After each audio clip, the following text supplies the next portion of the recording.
வணக்கம் அம்மனோரோலே ஜெயமலிருந்து உங்கள் தருண் என்னோட வந்து கதிரனாம் இணைஞ்சிருக்கிறார். நாங்கள் கதைக்க வேண்டியபடியும் இப்போ எங்களுக்கு ஒரு ஆதாரமும் கிடைச்சிருக்கு. கிட்டனேண்ட வீடியோ கிடைச்சிருக்குது. இதைத்தான் கதிரண்ணை பதிவு செய்திருந்தார். அப்போ வந்து எங்கள் மீது வந்து சில பேர் வந்து சாயல் பூச முயற்சி செய்திருந்துச்சுன்னா நாங்கள் அப்போவும் தெளிவாக சொல்லியிருந்தோம். தேசர் வந்து அந்த காலகட்டத்தில் சொன்னதைத்தான் நாங்கள் பதிவு செய்திருந்தோம். நாங்கள் தேசர் வந்து ஏற்கப்பட்ட இதுலேயும் வந்து எங்களை மக்கள் மூட நம்பிக்கையில் விழுந்து போய் இருக்கிறோம்ன்றதையும் சுட்டி காட்டியிருந்தார்.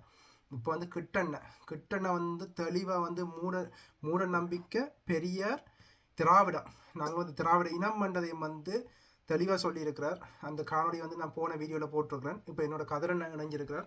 வணக்கம் கதிரண்ணா. நீங்கள் பார்த்துனீங்களா இந்த இது நாங்கள் வந்து போட்டு ஒரு மாதத்துக்கு பிறகு வந்து அந்த ஆதார காணொலி வந்து எங்களுக்கு கிடைச்சிருக்கேன்னு. கிட்டண்ண இந்த இது நீங்கள் பேசின விதமும் அவர் பேசின விதமும் வந்து அப்படி ஒரே மாதிரி இருக்குன்னு. நீங்கள் அந்த உங்களுக்கு மூத்தவர் அவர் வந்து கிட்டனையை பற்றி சில நினைவுகள் உங்களுக்கு எவ்வளவு தூரம் தெரியும். அந்த ஆரம்ப கட்டத்திலானே அவர் தண்டவர். நீங்கள் போய் கொஞ்சம் வருஷத்தால் அவர் இறந்துட்டார் தானே.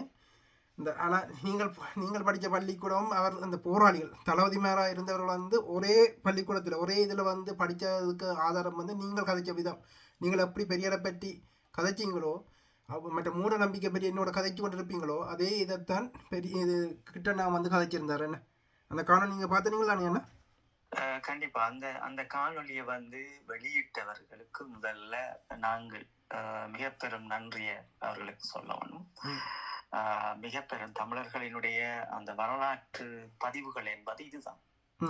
அவர் பெரியார் அவர்களினுடைய பிரச்சனை வரும்போது எதுக்குமே அறியாத ஒரு ஜெர்மனியில் வாழ்கின்ற ஒரு ஈழத்தமிழரிடம் ஒரு வரலாற்றை கடத்த வேண்டும் என்று துடிக்கின்ற ஒரு இளம் சமூகத்திடம் நாங்கள் ஒரு தெளிவில்லாத வார்த்தைகளையோ அல்லது ஒரு தெளிவில்லாத பதிவுகளையோ உண்மைக்கு முரணான பதிவுகளோ நாங்கள் பதிவிட போறது அல்ல. எங்களுக்குள் வாழ்ந்த வாழ்க்கையை தான் நாங்கள் உங்களோடு பகிர்ந்து கொள்கின்றோம். இதுதான் வாழ்க்கை என்றோம். அப்ப நாங்கள் ஒரு அமைப்புக்குள் வாழ்ந்த நாங்கள் எங்களினுடைய அந்த வழியை வந்தவர்கள் இப்படித்தான் இருப்பார்கள். ஏனென்றால் இந்த போராட்டம் என்பதும் தமிழீழ விடுதலை புலிகளுடைய வரலாறு என்பதும் எங்கள் நண்பர்கள் மாவீரர்களுடைய வரலாறு என்பதும் இதற்குள் தான் அடங்கப்படுகிறது. அப்ப நான் ஒரு பிரச்சனை வருகின்ற போது ஐயா பெரியார் அவர்களை விமர்சித்த சீமானவர்கள் தேசிய தலைவரை எடுத்து போர்த்து கொள்ளுகின்றதும் எங்கள் வன்னி மண்ணை அவமதிக்கின்ற போதும் தான் மனங்களுக்குள் இருந்து வெடிக்கின்ற அந்த பிளம்புகளை நாங்கள் உங்களோடு பகிர்ந்து கொள்ளுகின்றோம். ஆனால் அந்த பகிர்ந்து கொள்ளுகின்ற இடங்களில் உங்களை போன்ற பிள்ளைகள் நம்பிக்கை வைத்து எங்களோடு வாழ்ந்து கொண்டிருப்பதும் எங்களுடைய கருத்துக்களை அடுத்த சமூகத்திடம் கொண்டு போய் சேர்க்க வேண்டும் என்று நினைப்பதையும் நாங்கள் உங்களோடு மிகுந்த நன்றியோடு இன்று நாங்கள் இந்த காணொலியை தொடரப் போகின்றோம். கிட்டண்ணா போன்றவர்கள் எங்களுடைய வரலாற்றில் மாபெரும் தூண்களாக மாபெரும் வழிகாட்டிகளாக ஒன்றாக வந்தவர்கள். அப்ப எங்களுடைய வரலாறு என்பது எங்களுடைய மக்களுக்கு எப்படி அது சேர வேண்டும் என்பது இங்கே இந்த 2009 5ஆம் மாதம் 17ஆம் திகதிக்கு பிறகு அது சிதைக்கப்பட்டிருக்கிறது. அப்ப இந்த சிதைத்தலுக்கு பின்னால் இருக்கின்ற விடயங்களை நாம் ஒன்று கொண்டு வர வேண்டும் என்பதால் மீண்டும் நாங்கள் தொடர்ச்சியாக ஊடகங்களில் ஒரு பிரச்சாரம் செய்ய வேண்டிய தேவை ஏற்பட்டிருக்கிறது. ஏனென்றால் எங்களுடைய அடுத்த தலைமுறை பிள்ளைகளும் அந்த தலைமுறை பிள்ளைகளுக்கு பெற்றோர்களாக இருப்பவர்களும் பொய்களினால் வரலாற்றுக்களை ஏன் மாற்றி இருக்கின்றார்கள் என்ற தேடல் இல்லாமல் அதற்குள் சிக்கப்பட்டு நிற்பதுதான் இந்த தெளிவின்மை காரணமாக நான் பார்க்கின்றேன். சொல்லுங்க. இதில் வந்து அந்த இது வந்து நீ அந்த இதுவரையும் அவதூறு இதண்ட ஆக்களுக்கு வந்து சரிப்படியாக இருக்குமென்னு நினைக்கிறேன். ஆதாரம் கேட்ட ஆக்களுக்கும் அது சரிப்படியாக இருந்திருக்கும். மற்ற ஒன்றுமா ஒரு கேள்வி என்ன, எங்களோட பழைய காணொலியில் வந்து நீங்கள் இந்த குமாரி கண்டம் ராவன் அதுகளை பற்றி நீங்கள் தாங்கள் வந்து அதை அறிய வேண்டியது தானே. அதை வந்து நீங்கள் ஏன் வந்து அதை வந்து நீங்கள் குற்றச்சாட்டி இருந்தீங்கள இதை வந்து ஒரு சில அன்பர்கள் வந்து கேட்டிருந்தார்கள். அதை பற்றி உங்களோட பதிவு பதில் என்னென்னா? கண்டிப்பா தரேன். இது ஒரு முக்கியமான பதிவு. என்றால் நீங்கள் அவர்களோடு உரையாடிய பின் என்னோடு உரையாடினீர்கள். இதற்குள்ள தெளிவு என்பது என்னவென்றால் விடுதலை புலிகளுடைய வரலாறு என்பது 17ஆம் திகதி 5ஆம் மாதம் 2009ஆம் ஆண்டோடு நாங்கள் கையில் சுமப்பவர்களாக இருக்க வேண்டிய ஒரு தருணம் ஒவ்வொரு ஈழத்தமிழர்களுக்கும் புத்திஜீவிகளுக்கும் அடுத்த தலைமுறைகளுக்கும் ஒவ்வொரு அம்மா அப்பா அவர்களுக்கும் இருந்த விடயம். இது ஈழத்தில் பிறந்த ஒவ்வொரு குடிமகனினுடைய கடமை. அப்ப இந்த உளவுத்துறை, இந்தியா உளவுத்துறை, இலங்கை புலனாய்வுத்துறை சேர்ந்துதான் இந்த நடவடிக்கையை மேற்கொள்ள போகின்றார்கள். எப்படி என்றால், இந்த 17ஆம் தேதி 5ஆம் மாதம் 2009 பிறகு ஒரு நொந்திருக்கின்ற சமூகத்துக்குள் பல கருத்துக்களை கொண்டு வந்து சேர்ப்பதற்கு அவர்கள் பல நடவடிக்கையை மேற்கொள்கின்றார்கள். அந்த நடவடிக்கை தான் இந்த குமரி கண்டம் போன்ற விடயங்கள், ராவணன் போன்ற விடயங்கள், பல முயற்சிகள் பரவி கிடந்தது. அப்ப நான் சிறையில் இருந்து வந்து 2014 பார்க்கின்ற போது எங்கள் மக்களினுடைய மனங்களில் திணிக்கப்பட்டிருந்த விடயங்கள் தமிழர்களினுடைய பழைய வரலாறுகள். அந்த பழைய வரலாற்றை பேசிக்கொண்டு 17ஆம் திகதி வரை நடந்த ஒரு இனத்தினுடைய அவலங்கள் மூடப்பட்டு கிடக்கிறது. அப்ப இந்த 14க்கு பிறகு வந்து நான் அதை திறக்க வேண்டும் என்று நினைத்து கொண்டு என்னுடைய பிரச்சாரங்களை தொடங்கியதும், உங்களை போன்ற பிள்ளைகளை இதற்குள் கொண்டு வந்து அவர்களிடம் கடத்த வேண்டும் என்ற விடயத்திற்குள் வந்ததும் இதுதான். சரி, நாங்கள் தெளிவாக விளங்கிக் கொள்வோம். இவர்களுக்கு எப்படி சொல்லுகின்றோம் என்றால், இப்ப குமரி கண்டம் பற்றி ஈழத்தமிழர்கள் நாங்கள் பேச வேண்டிய தேவை எமக்கு அல்ல. நாங்கள் பேச வேண்டிய தேவை என்னவென்றால், 17ஆம் தேதி 5ஆம் மாதம் 2009 தமிழீழ விடுதலை புலிகளின் உருவாக்கங்களும் அந்த மாவீரர்களினுடைய தியாகங்களும் சிதைக்கப்படுகின்றது, அழியப்பெறுகின்றது. ஒரு முள்ளிவாய்க்கால் தரத்தில் ஒரு இன அழிப்பை மேற்கொண்டவர்களை நாங்கள் பேச வேண்டிய தேவை இருந்திருக்க வேண்டும். ஆனால் அதையெல்லாம் கடந்து எம் சமூகம் இந்த குமரி கண்டத்திற்குள்ளும் இராவணனுக்குள்ளும் அது இது இந்த வரலாறு அந்த வரலாறு என்று தோண்டி பேசினார்களே தவிர, இந்த இறுதி கட்டத்தில் நடந்த இந்த போர்க்குற்றங்களும் ஒரு ஈழத் தமிழர்களினுடைய, தமிழீழ விடுதலை புலிகளினுடைய மரபுகளும் அந்த இராணுவ கட்டமைப்புகளும் எங்கள் மாவீரர்களுடைய தியாகங்களும் இங்கே மூடப்பட்டு கிடக்கிறது. அப்போ ஒரு போராளியாக இருந்தவர்களும் குமரி கண்டத்தை பற்றி பேசுகின்றார்கள், ஒரு பொதுமக்களானவர்களும் அதை பற்றி பேசுகின்றார்களே தவிர ஊடகங்களிலும் இணையதளங்களிலும் எங்களுக்கு என்ன நடந்தது, நாங்கள் யார் என்பதை மறைத்தார்கள்.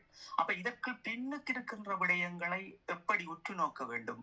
ஒரு முக்கியமான விடயமும் ஒரு இனத்தினுடைய அழிவும் ஒரு இனத்தினுடைய வரலாற்றையும் புதைத்து விட வேண்டும் என்றால், ஒரு பழைய விடயங்களை கொண்டு வந்து இங்கே திணிப்பதற்குரிய விடயங்களாக இருக்க வேண்டும். அதுதான் அந்த குமரி கண்டம் போன்ற வரலாறுகளும் அதனுடைய தாக்கங்களும் ஒவ்வொரு தமிழர்களுக்குள்ளும் நின்று கொண்டு இந்த கருத்துக்கள் எங்களுக்குள் சிக்கப்படாமல் இவர்கள் தமிழ்நாட்டுக்குள் சிக்கப்பட்டார்கள். ஒரு தலைவன் என்பவன், ஒரு அரசியல்வாதியினுடைய தலைவன் என்பவன், அந்த தலைவனின் கீழ் நிற்கின்ற தொண்டர்கள் என்பவர்கள் ஒரு வரலாற்றினை சரியாக சுமந்து கொண்டு நிற்க வேண்டும். அப்போ ஒரு 50 ஆண்டுகளுக்கு முதல் நடந்த வரலாற்றையோ அல்லது அதற்கு இன்னும் ஒரு 100 ஆண்டுகளுக்கு முன் நடந்த வரலாற்றையோ நாம் இன்று பேசி அந்த பிரச்சாரங்களை செய்து அந்த மக்களிடம் திணிப்பதால் இன்றைய வரலாறு அந்த மக்களிடம் வந்து கொண்டு போய் சேரப்படாது. உதாரணமாக அது எப்படி என்றால், நாங்கள் தமிழீழ விடுதலை புலிகளுடைய வரலாறுகளை பாருங்கள், தமிழீழ விடுதலை புலிகள் இருந்தவரை பாருங்கள். நாங்கள் எதெடுத்தாலும் தந்தை செல்வா அவர்களினுடைய அந்த வரலாற்றில் இருந்தே தொடங்கப்பட்டிருப்போம். தந்தை செல்வா அவர்களினுடைய அந்த அரசியல் பயணமும் அந்த பயணத்தின் பின் நாங்கள் ஒரு ஆயுதங்களை சுமப்பவர்களாக, ஒரு மாபெரும் இராணுவத்தை வல்லமையோடு கொண்டவர்களாக இந்த வரலாறுகளே எமக்கு போதிக்கப்படுகிறது. என் இனத்திற்கும் என் சமூகத்திற்கும் போதிக்கப்படுகிறது. ஏன் அதை மீறி போகவில்லை என்றால் எம்மினம் சிக்கப்பட்டுவிடும். ஏன்னா நாங்கள் ஒரு சுதந்திரத்தை பெறாத ஒரு இனம். அப்ப இந்த சுதந்திரத்தை நாம் பெற வேண்டும் என்றால் இன்று தியாகம் செய்கின்ற ஒவ்வொரு களமுனைகளும் ஒவ்வொரு மாவீரர்களினுடைய தியாகங்களையும் அந்த போராட்டங்களும் அந்த போராட்டங்களோடு பங்கு பெற்றுகின்ற மக்களின் வரலாற்றையும் பேசுபவர்களாக நாங்கள் இருந்தால்தான் அந்த உரிமையை நாங்கள் பெற முடியும். இங்கே உரிமைகளை பெறாமல் நாங்கள் குமரி கண்டத்திற்குள் போய் இயற்கையாக அழியப்பெற்ற நாட்டுக்குள் நின்று அதையே பேசிக்கொண்டு நான் தமிழர் 5000 ஆண்டுகளுக்கு பிறகு வந்த நான் அல்லது 5000 ஆண்டுகளுக்கு முன் வந்த நான் என்று பேசிக்கொண்டு நின்றால் இங்கே நாங்கள் கைப்பற்ற வேண்டிய விடயங்களை நாங்கள் விட்டு விடுவோம். அதுக்குதான் சொல்லுவிடம்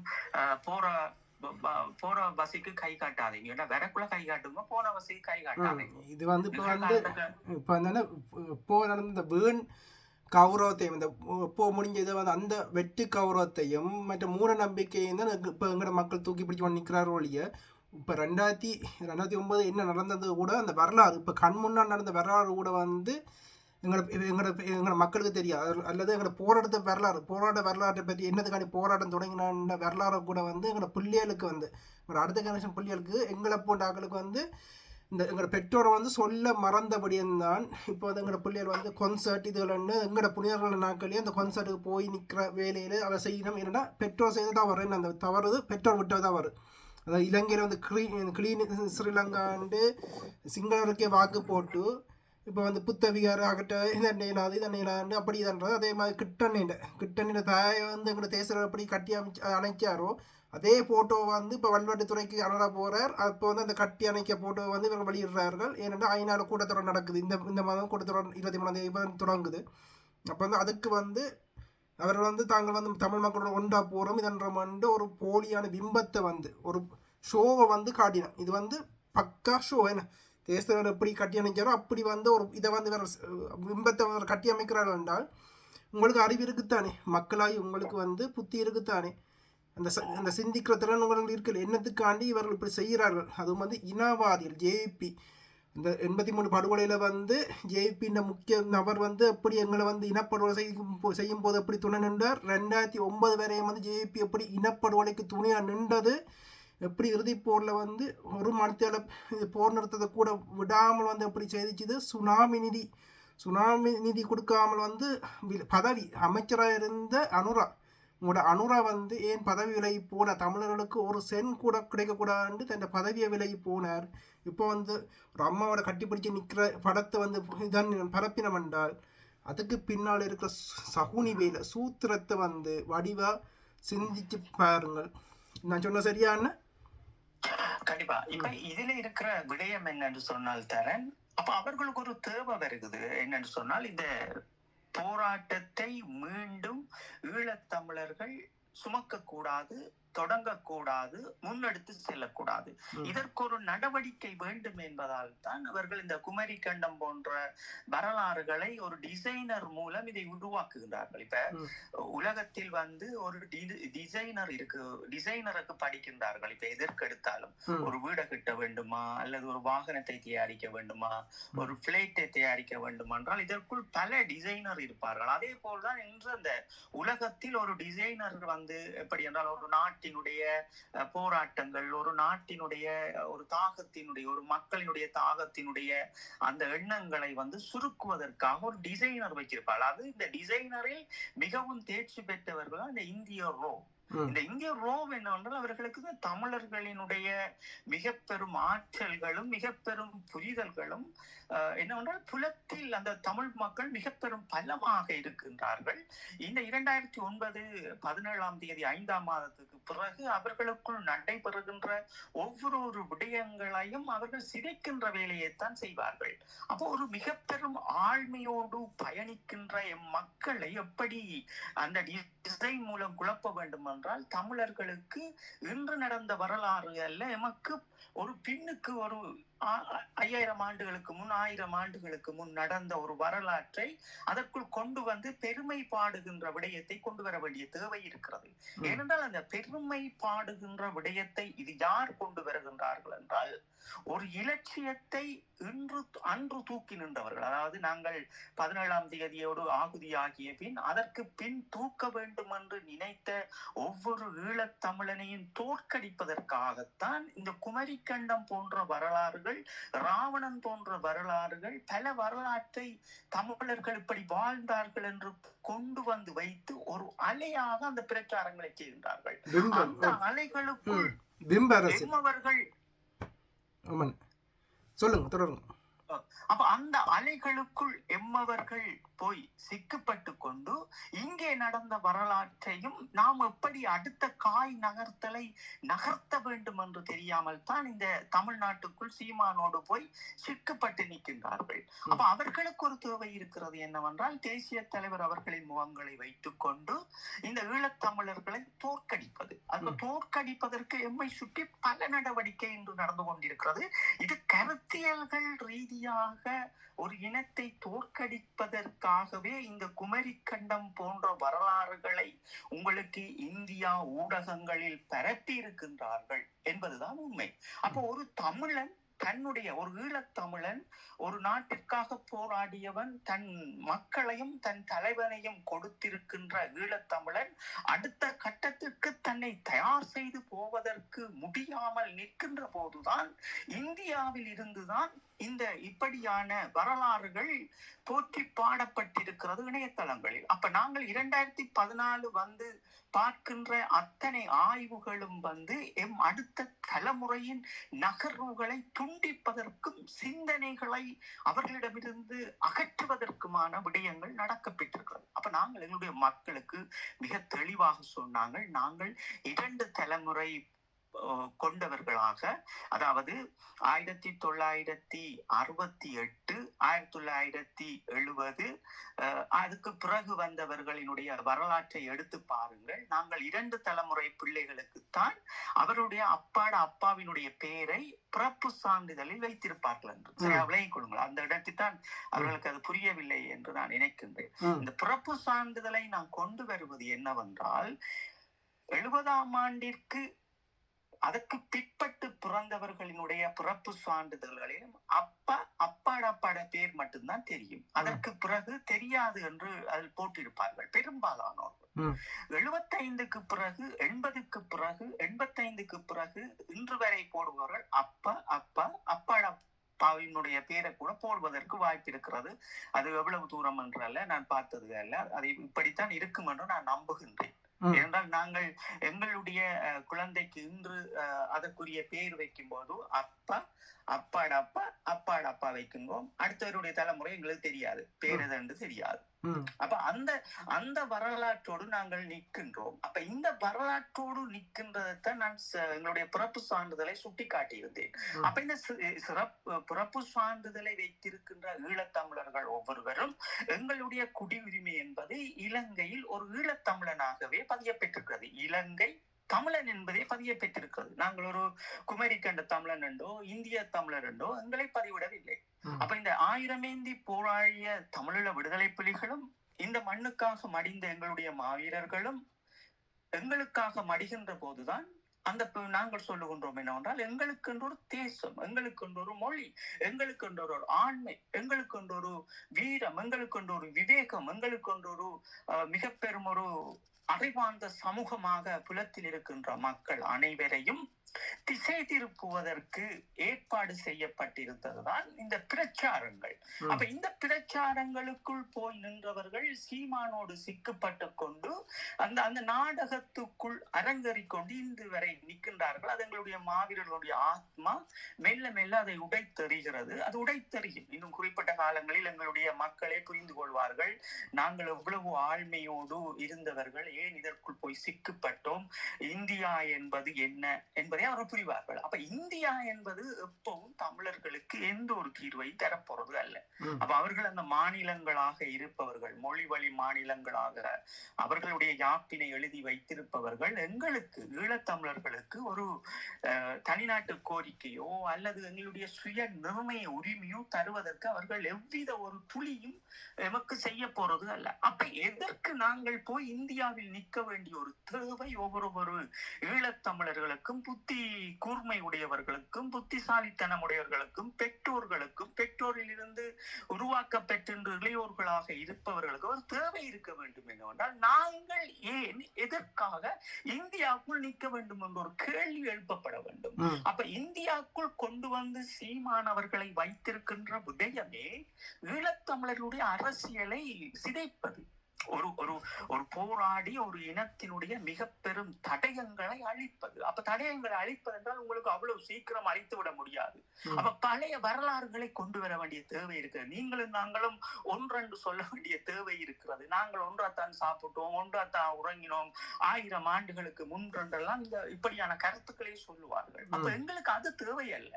இந்த நிஜத்தில் என் கண் முன்னே என் நண்பர்கள் மடிந்திருக்கின்றார்கள், என் சித்தப்பா பெரியப்பா பிள்ளைகள் மடிந்திருக்கின்றார்கள். அதனை நாம் தூக்கி கொண்டு நிற்க வேண்டும் என்று சிந்திக்க தவறிய சமூகம் தான் இந்த 15 வருடங்களில் இருக்கின்ற இந்த இளையோர்கள். அப்ப இந்த இளையோர்களுக்கு நாங்கள் எப்படி கருத்துக்களை சொன்னாலும் அந்த கருத்துக்களை ஏற்காமல் ஒரு சினிமா பாணியில் இருந்து கொண்டு திரையில் தேசிய தலைவர் அவர்களை வைத்து பேசுவதால் எதுக்குமே நடைமுறைக்கு வரப்போகின்ற விடயம் அல்ல. தேசிய தலைவர் என்பவர் யார், அவருடைய உணர்வுகள் என்ன, அவருடைய தியாக மனப்பான்மைகள் என்ன, அவர் எப்படி எங்களுடைய இனத்தினை வழிநடத்தினார் என்ற வரலாற்றையே நாங்கள் பேச வேண்டுமே தவிர குமரி கண்டத்துக்குள் நின்று கொண்டு இங்கே எங்களுக்கு இருக்கின்ற வரலாற்றை நாங்கள் தொலைத்து விட முடியாது. இப்ப 1000 வரலாறுகள் இணையதளங்களில் எழுதப்பட்டாலும் 1000 புத்தகங்கள் வெளிவந்தாலும் அதை நான் குறிப்பிடுபவன் அல்ல. அது எங்களுடைய வரலாற்றின் தடயங்கள். புத்தகங்கள் எழுதுவதென்றால் அது அடுத்தடுத்த தலைமுறைக்கு. இங்கே ஒரு நீதியை பெறுவதற்கு நாங்கள் இன்று கண்முன்னே நிற்கின்ற அந்த காட்சியை நாங்கள் மறப்பதற்கும் தோற்கடிக்கப்படுவதற்கும் தான் இந்த குமரி கண்ட வரலாறுகள் போன்றது இன்று எங்களுடைய மக்கள் மத்தியில் அதை எங்களுடைய மக்களும் புரியாமல் உரையாடி கொண்டிருக்காங்க. நாங்கள் 500 ஆண்டுகளுக்கு முன், 1000 ஆண்டுகளுக்கு முன், 2000 ஆண்டுகளுக்கு முன் அல்லது 100 ஆண்டுகளுக்கு முன் நாங்கள் எங்களுடைய வரலாற்றை பேச வேண்டிய தேவை எமக்கு இன்று அல்ல. எமக்கு இன்று தேவை, நாம் பேசப்பட வேண்டிய தேவை கையளிக்கப்பட்டவர்கள், காணாமலாக்கப்பட்டவர்கள், போர்க்குற்றம் நடைபெற்றதை உறுதிப்படுத்துவதற்கும் அடுத்த தலைமுறையினுடைய பாதுகாப்பினை உறுதிப்படுத்துவதற்கும். அப்ப இது பாதுகாப்பு என்றால் ஒரு இனம் என்று நாங்கள் ஈழத்தமிழர்களுக்கு எமக்கு சரியான அரசியல் வழிகாட்டிகளும் தலைவர்களும் நம்மிடம் இல்லை. அது முடிந்தது. அப்போ ஒரு சரியான அரசியலை கட்டமைக்க முடியாது. இரண்டாவது இருக்கின்ற விடயம் என்ன, தமிழ்நாட்டுக்குள் சீமானோடு போய் நின்றால் அது இந்தியா. இந்தியாவில் ஒரு மாநிலமாக பிரிக்கப்பட்டிருக்கிறது. இதனால் எமக்கு என்ன பலன் இருக்கிறது ஒரு கட்சியினால் என்று யோசித்தோம் என்றால் எமக்கு ஒன்றுமே அல்ல. அவர்களை வளர்ப்பது, அந்த கட்சியை வளர்ப்பது, அந்த தலைமைத்துவத்தை சீமானை வளர்ப்பதை தவிர எங்களுக்கு இதனால் ஒன்றுமல்ல. அப்ப எங்களுக்கு என்ன, எங்கே எங்களுடைய பொறுப்பும் எங்களுடைய பாதுகாப்பும் இருக்குது என்றால் புலம்பெயர் தேசங்களில் இருக்கின்ற மக்கள் ஐக்கிய நாடுகள் சபையை பலப்படுத்திய வேண்டிய தேவை இருக்கிறது. இதுதான் எங்களுக்குரிய பாதுகாப்பு. இந்தியா எங்களுக்கு பாதுகாப்பு கிடையாது. எங்களுடைய அரசியல் சரியான முறையில் நாங்கள் கட்டி அமைத்தவர்கள் அல்ல. எமக்கு ஒரு தலைமை அல்ல, எமக்கு ஒரு தேசிய இராணுவம் அல்ல. அப்ப நாங்கள் சிதைக்கப்பட்டிருக்கின்றோம். அப்ப பலமாக இருந்த புலம்பெயர் கட்டமைப்புகளை உடைக்க வேண்டிய தேவை இலங்கை அரசாங்கத்திற்கும் சிங்கள அரசியல்வாதிகளுக்கும் சிங்கள மக்களுக்கும் இருக்கிறது.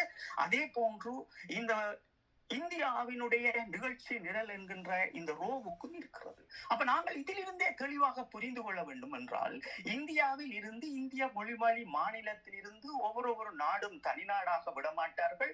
எமக்கும் சுதந்திரத்தை தருவதற்கு எதுவும் செய்ய மாட்டார்கள். நாங்கள் எதற்கு சீமானோடு போய் நிற்க வேண்டும் என்ற கேள்வி எமக்குள் எழ வேண்டும்.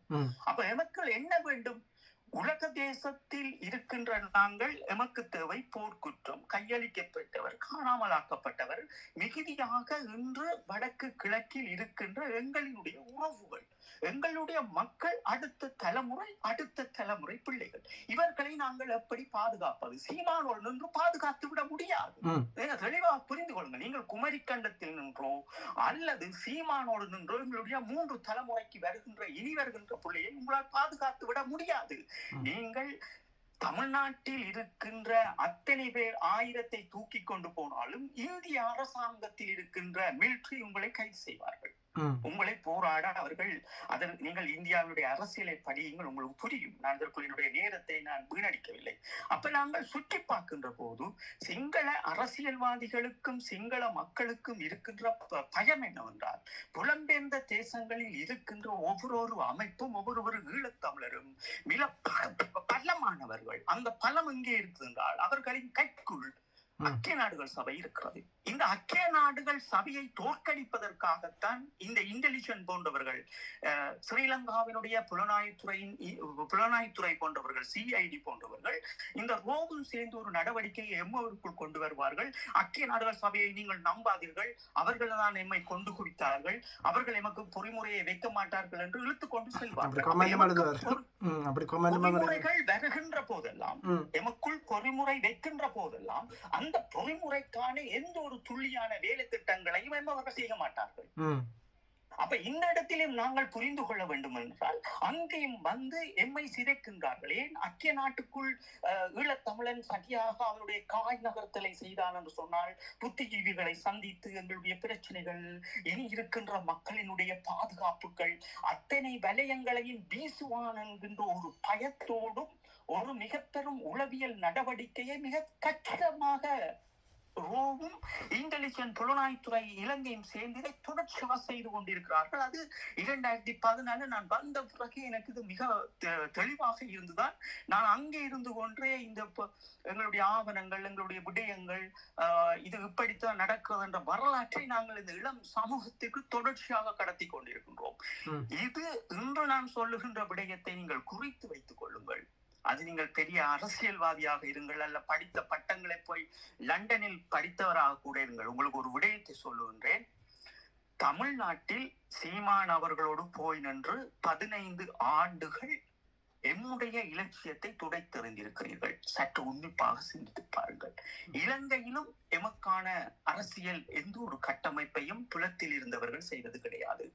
ஐக்கிய நாடுகளிலும் அதற்குள் போய் நின்று ஒவ்வொரு அணிகளாக செயல்படுகின்றார்களே தவிர அதற்கும் மக்களை திரட்டி அந்த மக்களின் மனங்களுக்குள் அந்த ஐக்கிய நாடுகளுடைய பலம் என்ன, எங்களுடைய மக்களின் பாதுகாப்புக்கு என்று யாருமே பேசியவர்கள் அல்ல. அப்ப நாங்கள் பேச வேண்டிய தேவை மீண்டும் இருக்கிறது. அப்ப இந்த கருத்தை ஏன் கதிர் போன்ற போராளிகள் அதே பள்ளிக்கூடத்தில் படித்தவர்கள் ஏன் விதைக்காமல் இருக்கிறார்கள் என்றால் அவர்களுடைய சிந்தனைகள், அவர்கள் தங்களுடைய குடும்பத்தை பார்க்க வேண்டும், ஏதோ ஒரு வகையில் வர வேண்டும் என்று அவர்களை போன்று நான் இருக்க முடியாது. அப்ப என்னுடைய இனம் எங்கே எங்கே சுற்றுப்பட்டு நிற்கிறது, எங்கே என்னுடைய இனம் தோற்கடிக்கப்படுகிறது, என்னுடைய இனத்திற்கு இதுதான் வழி. எங்களுடைய தேசிய தலைவர் அவர்களிடம் கேட்கினம் ஒரு கேள்வி, நீங்கள் மரணத்துக்குள் பல தடவை சென்று வந்திருப்பீர்கள், அப்போது உங்களுக்கு இந்த மரணத்தினுடைய இது எப்படி இருக்கு என்றால் தேசியத்தவர் சொல்லுகின்றார், இன்னும் எனக்கு சேவை செய்ய வேண்டியதுக்கு இடம் இருக்கிறது, அதனால் நான் தப்பி வந்துக்கிறேன் ஒரு கோணத்தில் அவர் சொல்லி இருப்பார். இப்படி அல்ல, ஒரு கோணத்தில் சொல்லி இருப்பார். இங்கே நான் நினைப்பது என்னவென்றால், தமிழீழ விடுதலை புலிகளில் 17ஆம் தேதி ஏதோ ஒரு வகையில் உயிரோடு இருக்கும் நான், எங்கே என்ன பிரச்சனை என் இனத்திற்கு நடக்கிறது, அந்த அறிவையும் ஆற்றலையும் ஊட்டி தந்த எங்களுடைய மாவீரர்களின் வழிநடத்தலும், எங்களுடைய தேசிய தலைவர் அவர்களினுடைய அந்த ஆழ்மை என்பதும் எனக்குள் இருக்கிறது. அந்த ஆழ்மையோடுதான் நான் உங்கள் முன் வந்து ஒரு பிரச்சனை வருகின்ற போது, நீங்கள் அறியாத பெரியாராக இருந்தாலும் சரி, அது பிழை அவர்கள் பேசுகின்ற இதுதான் வரலாறு என்று சுட்டிக்காட்டுவதோடு போன்றுதான் இந்த விடயங்களும் சொல்லுகின்றேன். என்னவென்றால், இப்படியே போய் தமிழ்நாட்டில் நின்றீர்கள் என்றால் எமக்கு பாதுகாப்பு அல்ல. நாங்கள் ஒரு கட்டமைப்பை, புலத்தில் இருக்கின்ற மக்கள் ஒரு கட்டமைப்பினை உருவாக்கி கொண்டு அந்த கட்டமைப்பின் ஊடாக பல வேலை திட்டங்களை உலக தேசம் அங்கு விதைக்க வேண்டும் என்பதுதான் என்னுடைய மிக பெரும் ஒரு அழுத்தமான வார்த்தைகளை இவர்கள் முன் நான் வைக்க விரும்புகின்றேன். அதை கட்டளையாகவும் நான் சொல்ல விரும்புகின்றேன். எங்களுக்கு ஐக்கிய நாடுகள் சபையை இன்று நாங்கள் ஒரு ஆயுதமாக பலப்படுத்தினோம் என்றால் எங்களுடைய வடக்கு கிழக்கில் இருக்கிற மக்களுக்கு எல்லா சுதந்திரமும் அங்கே கிடைக்கும். அது எந்த மாற்று கருத்தும் அல்ல. நாங்கள் பலவீனமானவர்களாக போய் இங்கேயும் அடிபட்டு கொண்டு இந்தியாவுக்குள்ளும் போய் நாங்கள் சிக்கப்பட்டு கொண்டு நின்றோம் என்றால் எங்களுடைய ஈழத்தில் இருக்கின்ற மக்களினுடைய இருப்பின், அவர்களுடைய வரலாற்றின் தடங்களை வந்து அரசியல் ரீதியாக கிளீன் ஸ்ரீலங்காவுக்குள் இன்னும் ஒரு 10 ஆண்டுகளுக்கு பிறகு அவர்கள் ஒரு சிங்களவர்களாக இருக்க போகின்றார்கள். ஏனென்றால் இந்த ஒற்றை ஆட்சிக்குள் இது வந்தால் பிறப்பு சான்றிதழில் இலங்கையர்கள் என்று மட்டுமே பதிவிடப்படும். அப்ப இலங்கை தமிழர்கள் என்று பதிவிடப்படாது.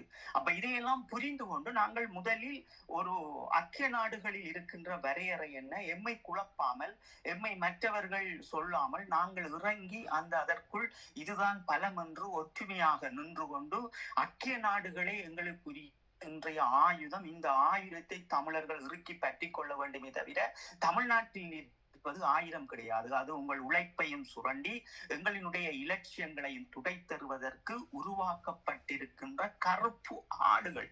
அவர்கள் தேசிய தலைவர் அவர்களை வைப்பதால் அவர்கள் உத்தமர்கள் ஆகிவிட முடியாது. அதே தேசிய தலைவர் அவர்களின் படத்தை பார்த்து வாழ்கின்ற இந்தியா மக்கள் நாங்கள் தேசிய தலைவரினுடைய அந்த நெறிப்படுத்தலும் அவர்கள் கற்றுத்தந்த விடயங்களும் எங்கெங்கே தடயம் விட்டு செல்வார்கள் என் இனத்தை அழிப்பவர்கள் என்கின்ற விடயங்கள் இதை பற்றியே எமக்கு நிறைய வகுப்புகள் நடத்திருக்கிறது. அதுதான் சொல்லுகின்றோம் என்னவென்றால் எம் இனத்தினுடைய ஒரு முன்னேற்றத்தையும் பாதுகாப்பினையும் ஒரு அரசியலினுடைய விளிம்பியங்களையும் நாங்கள் மிக தெளிவாக சிந்திக்க வேண்டும், எடுத்துக்கொண்டு போக வேண்டும் என்றால் குமரிக்கண்டத்தை பேசிக்கொண்டு நின்று இங்கே முள்ளிவாய்க்காலை மறைப்பதும் முள்ளிவாய்க்காலை மறைப்பதற்காக சீமான் தமிழ்நாட்டு பெரியாரை எடுப்பதும் என்று இன்று ஒரு தெளிவில்லாத அரசியல் புரிதலோடு எங்களுடைய மக்கள் போய் சிக்கப்பட்டு நிற்கின்றார்கள். தெளிவார்ந்தவர்களாக நீங்களும் சிந்தித்து பாருங்கள். சொல்லுகின்ற விடயம் என்னவென்பது புரியும். இதில் எனக்கு இறுதியாக நேரம் காரணமாக இறுதியாக ஒரு கேள்வி இருக்குன்னு. இதில் நாங்கள் பெரியார் நீங்கள் சொன்ன மாதிரி நீங்கள் ஆரம்பத்தில் எங்கள் காணொலியில் சொன்ன மாதிரி அங்கே சண்டை நடக்கும். இந்த எலெக்ஷனில் வச்சு சண்டை பிடிப்பினம் அதை வேறொரு காணொலியில் அதை பார்ப்போம். நீங்கள் ஏற்கனவே சொல்லிட்டீங்க. அது இப்போ நேற்று நடந்து கொண்டு இருக்கும் சண்டை. ரெண்டு தரப்புக்கும் அங்கே எலெக்ஷன் இதுக்கு சண்டை நடக்குது. அதை பற்றி கதைக்காமல் இதில் முக்கியமாக இப்போ இந்த சீமாண்ட இந்த பெரியார் விடயத்தில் அரசு துறை விடுதலை புலிகள் ரெண்டு விதமான அறிக்கைகள் வந்திருக்கு. ஒன்று சீமானுக்கு எதிராகவும் மற்றது சீமானுக்கு ஆதரவாகவும் ரெண்டு தரப்பு இந்த அரசு துறை விடுதலை புலிகள்னு சொல்லி அறுக்கப்படினா. இதை பற்றி நீங்கள் எப்படி பார்க்குறீங்களா இந்த அறிக்கையோட? இதுல முக்கியமா நாங்கள் பார்க்க வேண்டிய விடயம் தராங்க. இதெல்லாம் இதை கடந்து கையளித்து விட்டு ஐக்கிய நாடுகளுக்கு சபைகளுக்கு நேரடி சாட்சியங்களாகவும் நேரடி வாக்குமூலங்களாகவும் கொடுத்து கொண்டிருக்கின்ற எங்களினுடைய போராளிகளுடைய துணைவியார், எங்களுடைய போராளிகளினுடைய தாய் தந்தை, சகோதரங்கள் என்று இது ஒரு வழி நடக்கிறது. இவர்களுக்கு ஒரு பலமாக நின்று இவ்வளவு காலமும் தங்களை ஒரு போராளியாக அரசியல் துறையாக அடையாளப்படுத்தாத இந்த சமூகம் சீமானுக்காக எதை அடையாளப்படுத்த வேண்டும், எதை அடையாளப்படுத்த கூடாது என்பது அவர்களின் அருகில் நின்று விழுந்த மாவீரர்களை இவர்கள் சிந்திக்க வேண்டிய தேவை இருக்கிறது. சீமான் என்பது ஒரு இந்திய தமிழனாக அவரினுடைய அடையாளம் இருக்கிறது.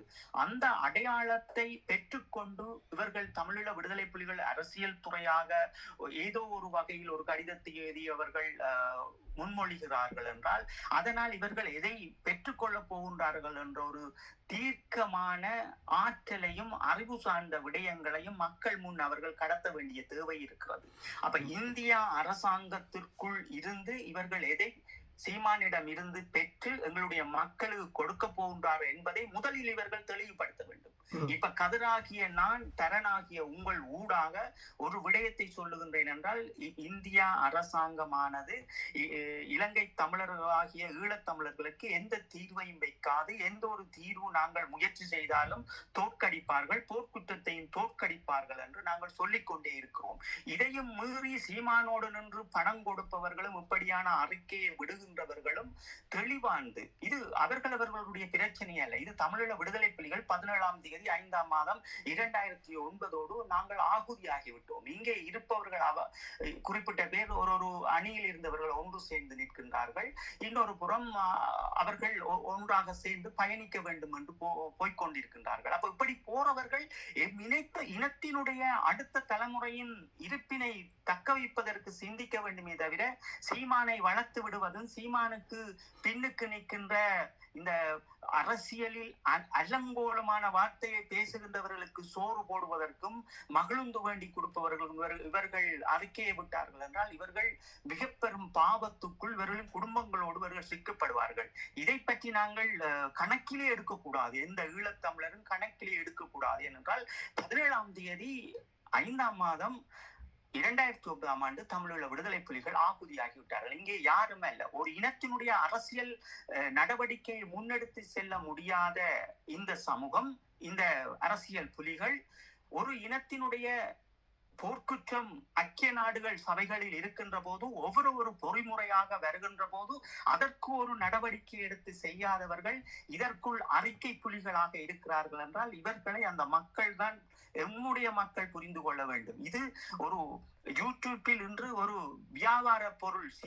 சீமானுடைய கட்சியும் பெரியாருடைய கொள்கைகளும் தேசிய தலைவர் அவர்களுடைய படங்களும் விடுதலை புலிகளும் என்கின்ற ஒரு பேரில் இன்று எல்லோரும் கூத்தாடி கொண்டிருக்கின்றார்கள். இதை கடந்து நாங்கள் எங்களுடைய புத்திசாலியோடு 17ஆம் தேதி 5ஆம் மாதம் 2009 வரை வாழ்ந்த எங்களுடைய மக்கள் மீண்டும் அந்த புத்திசாலித்தனத்திற்குள்ளும் அந்த விவேகத்துக்குள்ளும் அந்த சிந்தனைக்குள்ளும் யாரும் எங்களை மேய்ந்து விடாதபடி பொய்களை சொல்லாதபடி நேர்மையாக நாங்கள் வாழ்ந்தோமோ அந்த ஒரு வாழ்வியலை கட்டமைப்பதற்கு உங்களுடைய பிள்ளைகளுக்கும் அடுத்த தலைமுறை பிள்ளைகளுக்கும் ஏதோ ஒரு வழியில் உங்களுடைய கருத்துக்களை பரப்புரைகளை செய்து